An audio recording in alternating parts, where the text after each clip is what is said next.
Bir gecə, bəzən bir gecə, bir xalqın taleyinə çevrilir. 1992-ci il fevralın 26-sı. Qışın ən sərt, ən amansız gecəsi.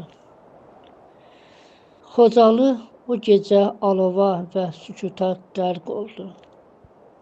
İnsanlar qaçmırdı. Onlar sadəcə yaşamaq istəyirdi. Evlərinə, ocaqlarına, sabaha ümid edirdi. Qadınlar, uşaqlar, qocalar, qar örtüyünün üzərində izlər qaldı. O izlər qorxunun, ümidsizliyin, yarımçıq qalan arzuların izi idi. 613 nəfər, 63 uşaq, 106 qadın, 70 qoca. Bu rəqəmlər sadəcə statistika deyil, bu sönən ocaqlardır. Bu yarımçıq qalan laylalardır. Bu gözlənilən, amma açılmayan sabahdır. Xocalı soyqırımı insanlığa qarşı törədilmiş ağır cinayətdir.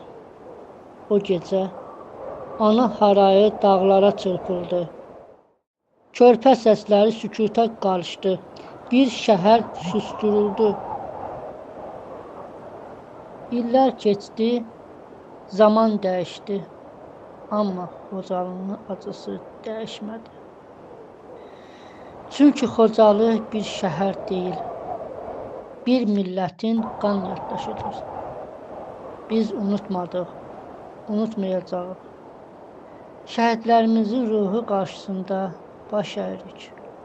Onların xatirəsi daim qəlbimizdə əbədi yaşayacaq. 26 fevral unutmadıq, unutmayacaq.